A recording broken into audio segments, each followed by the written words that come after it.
Hello welcome back. Yes, આવી ગયા છો. હવે આપણે ક્વેશ્ચન 4 માં ઓરમાં આપણે જઈ રહ્યા છીએ. ઓર question 1 complete, 2 complete, 3 complete, 4 complete, 4 નો ઓર. યસ, પ્લેલિસ્ટ બનાવ્યું છે. પ્લેલિસ્ટની લિંક નીચે ડિસ્ક્રિપ્શન બોક્સમાં મૂકી દઉં છું. આગળના તમારે વિડીયો જોવાના બાકી હોય તો.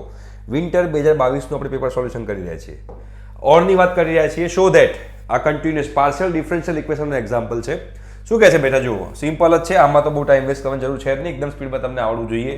f of x of y is equal to x cube y upon x raised to 4 plus y raised to 4 જ્યારે x y જે છે is not equal to 0 હોય અને 0 જ્યારે x y જે છે એ equal to 0 હોય. બરોબર? તો તમારે પહેલો સ્ટેપ નંબર 1 શું કરવાનો? સ્ટેપ નંબર 1 મૂકીને તમારે ચેક કરવાનો. સ્ટેપ નંબર 1 પહેલી કન્ડિશન શું છે? પહેલી કન્ડિશન એ છે કે limit x tends to 0 limit y tends to 0 function મૂકી દો x cube y upon x raise to 4 plus y raise to 4. આનો આન્સર શું આવે છે? એટલે પહેલા y બરાબર 0 મૂકો અને y બરાબર 0 મૂક્યા પછી જે બચે એમાં x બરાબર 0 મૂકો તો તમને ખબર પડે આન્સર શું આવશે. તો પહેલા y બરાબર 0 મૂકો તો 1 અપોન તમે જો તો આન્સર 0 આવે છે. y બરાબર 0 મૂકવાથી સીધો આન્સર 0 આવી જશે અને x બરાબર 0 મૂકશો તો આન્સર 0 આવશે. પહેલા આમાં y બરાબર 0 મૂકો અને જે આવે એની અંદર x બરાબર 0 મૂકો તો આનો આન્સર 0 જ આવવાનો છે. જોઈ લો. બરાબર? અને પછી ઊંધું કરો. પછી ઊંધું કરો કે લિમિટ y ટેન્ડ્સ ટુ 0 બહાર રાખીએ અને લિમિટ x ટેન્ડ્સ ટુ 0 અંદર રાખીએ અને એનું એ ફંક્શન મૂકીએ તો શું આન્સર સેમ આવે છે? ઉપર જે આન્સર આવ્યો એ જ આન્સર આવે છે? તો હા, આનો આન્સર પણ એ જ આવશે. જુઓ, પહેલા આમાં x બરાબર 0 મૂકો અને જે આન્સર આવે એમાં પછી y બરાબર 0 મૂકો. પણ x બરાબર 0 મૂકશો એટલે આખું 0 જ થઈ જવાનું છે. પછી y બરાબર 0 મૂકો તો 0 જ થઈ જવાનું છે. યસ, પહેલા મેં y બરાબર 0 મૂક્યું, પછી x બરાબર 0 મૂક્યું, પછી મેં ઊંધું કર્યું. પહેલા x બરાબર 0 મૂક્યું, પછી y બરાબર 0 મૂક્યું. ભાઈ આ બંનેમાં આન્સર સેમ આવે છે. તો આ બંનેમાં સેમ આવે આન્સર તો પછીની તમારી કન્ડિશન શું છે? તમે એઝ્યુમ કરો let y is equal to mx. Let y is equal to mx. એ y is equal to mx મૂકશો, y is equal to mx મૂકશો અને એ mx મૂક્યા પછી તમે જોશો કે અહીંયા આગળ y is equal to mx મૂકશો. હવે અહીંયા આગળ y ની જગ્યાએ mx મૂકો અને લિમિટ x ટેન્ડ્સ ટુ 0 કરી નાખો અને y is equal to mx અને m શું છે? એની રેન્ડમ વેરિયેબલ છે બેટા. એની રેન્ડમ નંબર છે, કોન્સ્ટન્ટ ગમે તે હોઈ શકે, રેન્ડમ. બરાબર? પણ y is equal to mx ના ફોર્મમાં આપણે લીધું એટલે હવે આપણું શું થઈ જશે? આખું ફોર્મ x ના ફોર્મમાં આવી જશે. એટલે લિમિટ x ટેન્ડ્સ ટુ 0 કરી નાખું છું કેમ કે હવે ખાલી x ના ફોર્મમાં થઈ જશે અને y is equal to mx મૂકો તો x ક્યુબ થાય અને y is equal to mx મૂકવાનું છે. જો, તો x ક્યુબ થશે અને y is equal to mx થશે અપોન તમે જોશો અહીંયા આગળ તો અહીંયા આગળ x raise to 4 y raise to 4 છે. તો x raise to 4 y raise to 4 હોય તો x રેઝ ટુ 4 નો x રેઝ ટુ 4 રાખું છું, y રેઝ ટુ 4 એટલે કે mx રેઝ ટુ 4 કરી નાખવાનું. બરોબર છે? હવે જુઓ, લિમિટ તમે ધ્યાનથી સમજજો x ટેન્ડ્સ ટુ 0 અહીંયા આગળ m into x raise to 4 થઈ જશે ઉપર, નીચે x raise to 4 plus m raise to 4 x raise to 4 થાય કે ના થાય? બિલકુલ થાય.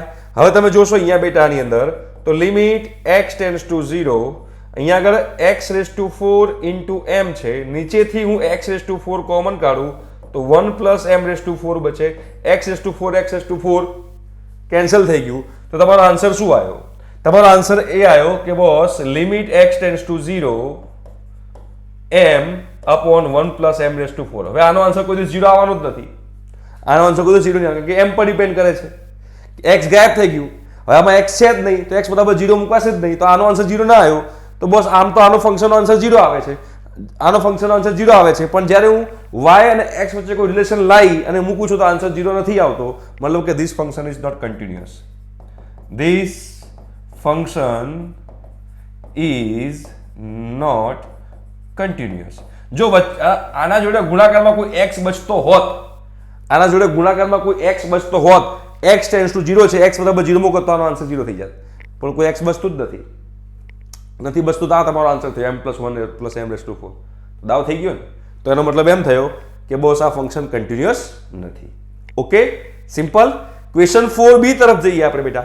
ક્વેશ્ચન 4b માં મારે ઇન્વર્સ શોધવાનો છે. 1 3 3 1 4 3 1 3 4. ઓહો, શું છે? જો આવી રીતે છે 1 3 3 આ એક મેટ્રિક્સ છે. 1 3 3 1 3 3 છે, પછી 1 4 3 1 3 4 છે. 1 4 3 અને 1 3 4 આના ગોસ જોર્ડન મેથડથી મારે આનો ઇન્વર્સ મેટ્રિક્સ શોધવાનો છે. તો આપણને સિમ્પલ બેટા ખબર જ છે કે આપણે a બરાબર શું લખશું? a બરાબર લખશું i into a.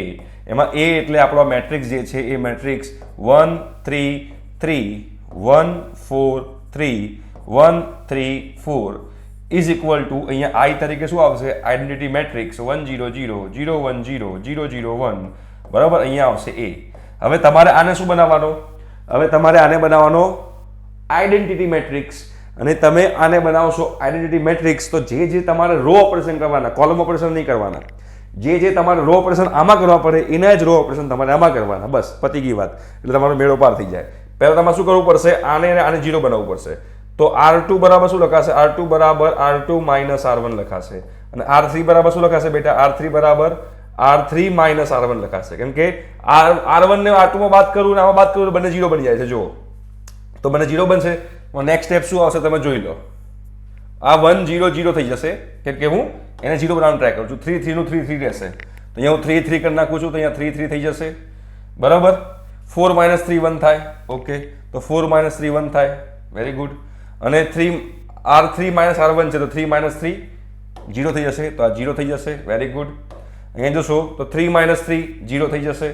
Okay 3 minus 3 0 થઈ જશે. Very good. અહીંયા તમે જોશો તો 4 માઇનસ 3 1 થશે. તો 4 માઇનસ 3 તમારું 1 થઈ જશે. જો શું કર્યું મેં ખબર પડી? r2 માંથી r1 બાદ કર્યું અને r3 માંથી r1 બાદ કર્યું. 1 minus 1 0 3 minus 3 0 4 minus 3 1 1 minus 1 0 4 minus 3 1 3 minus 3 0 બરાબર. એનું મારે પેલામાં કરવાનું. શેમાં કરવાનું બેટા? આની અંદર. તો 1 તો એનું જશે 1 0 0 લખી નાખું છું બોસ. 1 0 0 મેં લખી નાખ્યું. હવે આમાં r2 માંથી r1 બાદ કરો તો 0 માઇનસ 1 તો અહીંયા માઇનસ 1 થઈ જશે. 1 માઇનસ 0 1 થઈ જશે અને 0 માઇનસ 0 0 થશે. 0 માઇનસ 1 માઇનસ 1 થશે બરાબર છે. 0 માઇનસ 0 0 થશે અને 1 માઇનસ 0 1 થશે. ઇન્ટુ તમારું આ એ થઈ ગયું. ક્લિયર છે?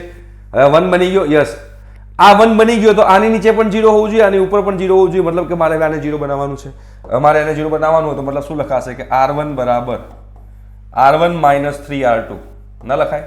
આને 3 વડે મલ્ટીપ્લાય કરીને બાદ કરી નાખો. ચલો ફટાફટ. તો આ 1 થઈ જાય, આ 0 થઈ જાય. 0 ને 3 વડે મલ્ટીપ્લાય કરીને બાદ કરું તો 3 નું 3 રહેશે.